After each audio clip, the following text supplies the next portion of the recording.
और जिसकी तरफ इशारा कर रहे हैं हमारे साथी प्रशांत टंडन जी। राजीव जी, केंद्र की सरकार अपनी नीतियों को लेकर के प्रधानमंत्री नरेंद्र मोदी को विदेश के अपने किसी यात्रा में किसी भारतीय नागरिक के द्वारा विरोध का सामना नहीं करना पड़ा है आज तक। लोग मोदी मोदी के नारे लगाते हुए इस सड़कों पे घूमे हैं, चाहे न्यूयॉर्क शहर रहा हो, चाहे बर्लिन रहा हो, चाहे पेरिस शहर रहा हो। उसका मुद्दा वह नहीं है। मुद्दा यह है कि जो प्रॉफेट मोहम्मद को लेकर के बात कही गई है और एक राजनीतिक दल के द्वारा कही गई है और जो इसका संस्थागत विरोध हो रहा है, यह महत्वपूर्ण है।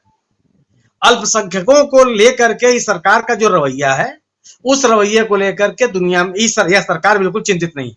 और आप आने वाले दिनों में देखिएगा कि सत्तारूढ़ दल के जो प्रवक्ता हैं, अल्पसंख्यकों, याद रखिएगा मैं प्रॉफेट मोहम्मद की बात नहीं कर रहा हूं, मोहम्मद साहब के बारे में बहुत सोच समझ के बोलेंगे, बल्कि बोलेंगे ही नहीं। लेकिन जो इनका आक्रामक रवैया है और एक तरफा रवैया है मुसलमानों के बारे में, उसमें कोई परिवर्तन नहीं आने वाला है। हिंदुत्व के अपने एजेंडे को छोड़ने वाले नहीं है। आप स्वयं देखिए ना, इनके लोगों की प्रतिक्रिया आपको समझ में आ जाएगी। और उसको इसलिए भी एक गंभीर विषय है कि इसको अपनी इस नेतृत्व ने रोकने का भी प्रयास नहीं किया। जिस दिन से नूपुर शर्मा और जिंदल साहब के, नवीन जिंदल साहब के खिलाफ कार्रवाई की गई है, सोशल मीडिया पर उनके समर्थन में इन पार्टी विशेष के लोगों की बाढ़ आ गई है और केंद्रीय नेतृत्व की आलोचना के बाढ़ आ गई है कि ये क्या कर दिया आपने। दल विशेष में, इसके कैडर में इस बात को लेकर के कोई हलचल नहीं है। ये मुसलमानों को लेकर के निश्चित रूप से ये संवेदनशील हो जाएंगे। मोहम्मद साहब के बारे में कोई इस तरह की टिप्पणी करने से ये बिल्कुल बचेंगे। लेकिन इससे बड़ा गंभीर सवाल ये भी है कि यह अपने फोरम पे कोई बात थोड़ा कर रहे हैं, ये तो आपके फोरम पे आके बात कर रहे हैं ना। और जो लोग इस बात को करने के लिए अनुमति दे रहे हैं, उनको रोकने की भी कोई कार्रवाई नहीं हो रही है। तो आप अंदाजा लगाइए कितना गंभीर है ये, कि आप मुसलमानों को लेकर के, मुसलमानों के पूजा स्थलों को लेकर के, मुसलमानों के खिलाफ हो रही एक तरफा कार्रवाई को लेकर के जो ये मीडिया के लोग अपना मंच मुहैया करा रहे हैं, उसके बारे में आप याद कीजिए कि आप जैसे जिस तरीके से भारतीय जनता पार्टी ने एक बयान जारी किया कि हम सभी धर्मों का सम्मान करते हैं, किसी धर्म विशेष के प्रति मेरा कोई दुर्भावना नहीं है, हम ऐसी चीज को अनुमति नहीं दे सकते हैं। केंद्रीय सूचना और प्रसारण मंत्रालय ने भी एक बयान जारी किया था कि कुछ मीडिया हाउसेज यूक्रेन युद्ध को लेकर के अनाप शनाप बात कर रहे हैं, कुछ लोग गंभीर बात कर रहे हैं। आप उनका नाम किसी ने नहीं लिया आज तक। क्या आपने आज तक आपने किसी के खिलाफ कोई कार्रवाई की? क्या कोई गोपनीय बात है क्या? ये तो पब्लिक डोमेन में है कि किसने कौन सी बात कही है। लेकिन सवाल है ना कि आप केवल बयान जारी कर देने से बात बनती नहीं है। आप जब तक अपनी कोई कार्रवाई नहीं करते हैं जिससे आपके गंभीर उस मुद्दे विशेष पर गंभीर होने का संदेश नहीं जाता, तब तक कोई मतलब नहीं है। भाई जेपी सिंह ने कहा कि कानपुर में कार्रवाई को लेकर के अखिलेश यादव और मायावती जी ने बयान जारी किया। बयान तो हर चीज विषय पर जारी है, ये किस विषय पर लोगों ने बयान नहीं जारी किया। लेकिन अगर कानपुर में किसी के एक धर्म विशेष के लोगों के खिलाफ और एक निर्दोष लोगों के खिलाफ एक तरफा कार्रवाई हो रही है, तो आप सड़क पर नहीं उतर सकते। आपके सांसद, आपकी पार्टी, आपके लोग कोई जुलूस से प्रदर्शन नहीं कर सकते, एक मेमोरेंडम भी नहीं दे सकते हैं। आप केवल ट्विटर पर और सोशल मीडिया पर इस तरह की बात करेंगे। मैं इस तरह की, मेरा कहने का मतलब केवल यह है, बयान तो सबके जारी होते, कौन नहीं जारी कर रहा है, जिसको कोई सुने चाहे मत सुने।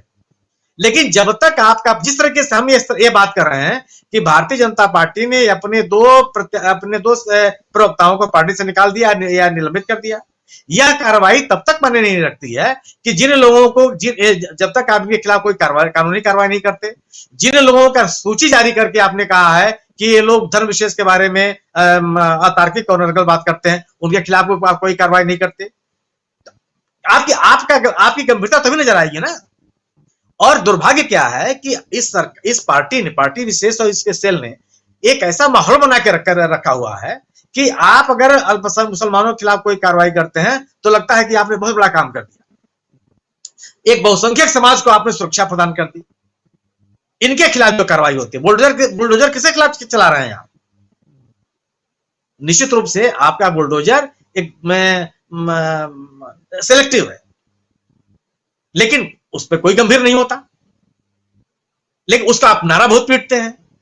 तो अंतरराष्ट्रीय जगत में बिल्कुल जो संस्थागत विरोध है राजीव जी, प्रोफेट मोहम्मद पैगंबर साहब के बयान को लेकर के, उनके खिलाफ जो बयानबाजी की गई है, उसका तो खामियाजा इनको भुगतना पड़ेगा ही पड़ेगा, इससे बच नहीं सकते ही।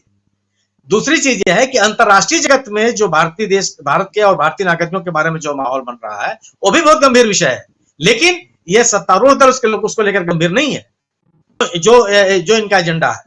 क्यों? ये इस बात से ये गंभीर नहीं है, इस बात से आप समझ सकते हैं कि किसी भी मुद्दे को लेकर के जिसमें अल्पसंख्यकों के बारे में अनर्गल बातें की जाती हैं, उनके हितों की अवहेलना की बात की जाती है, उनके धार्मिक स्थलों के अवहेलना की बात की जाती है, उनके धार्मिक आस्थाओं का मजाक उड़ाया जाता है, उसको लेकर के सत्तारूढ़ दल का केंद्रीय नेतृत्व उन लोगों के खिलाफ कोई कार्रवाई नहीं करता जो इस तरह के बयानबाजी करते हैं। यह पूरे जो भी भारतीय नागरिक विदेशों में है, बुशरा जी ने बहुत सही बात कही कि हम विदेशों में हिंदू, मुसलमान, सिख यानी ईसाई नहीं होते हैं, हम भारतीय होते हैं, और हमारे बारे में उस देश के नागरिकों का रवैया एक भारतीय होने के कारण रवैया है।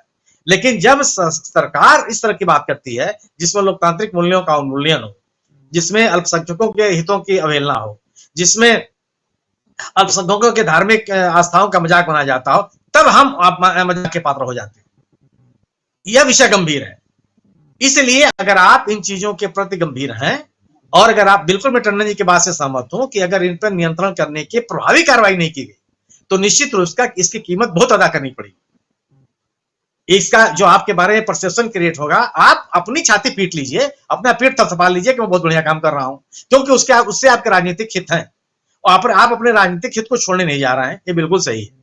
2024 में भी यही सब चलेगा, यही नारे लगेंगे, यही मस्जिदों को खोद करके शिव जी की मूर्ति खोजी जाएगी, सब चलता रहेगा। लेकिन जो आपका नुकसान एक देश के रूप में होगा, इसकी कीमत आप कैसे अदा करेंगे? लेकिन दुर्भाग्य क्या है कि यह सत्तारूढ़ दल इससे बिल्कुल गंभीर नहीं है, कतई गंभीर नहीं है। और आप आगे आने वाले में देखिएगा आप कि केवल मोहम्मद साहब के बारे में ये बहुत सतर्क होकर बोलेंगे, बल्कि बोलेंगे ही नहीं, बाकी जितने मुद्दे हैं उस पर उतने ही आक्रामक आपको दिखाई पड़ेंगे। और इसलिए मैं इस बात को कह रहा हूं कि ये अब तक जो कार्रवाई हुई है इस मुद्दे को लेकर के, सरकार के बयान आ गए, सरकार ने कह दिया कि हमसे कोई मतलब नहीं है, ये फ्रिंज एलिमेंट है। निश्चित रूप से सत्तारूढ़ दल में सरकार में ये कुछ नहीं है, ये सरकार का बयान नहीं है, सरकार सही होकर कह दिया उसने अपनी बात। लेकिन जो सत्तारूढ़ दल है उसके तरफ से जो कार्रवाई की जानी चाहिए, जो गंभीर कार्रवाई की जानी चाहिए, वो कहीं नहीं दिखाई पड़ती। इस आधार पर मैं कह रहा हूं कि जो इनकी नीति है, जो इनकी कार्य योजना है, वो यथावत चलती रहेगी। ये पैगंबर साहब के बारे में बहुत सोच समझ के बोलेंगे, बल्कि नहीं बोलेंगे। जी, बहुत सारी बातें यहाँ हो रही, समय बिल्कुल खत्म हो गया है, लेकिन एक आखिरी क्लोजिंग कमेंट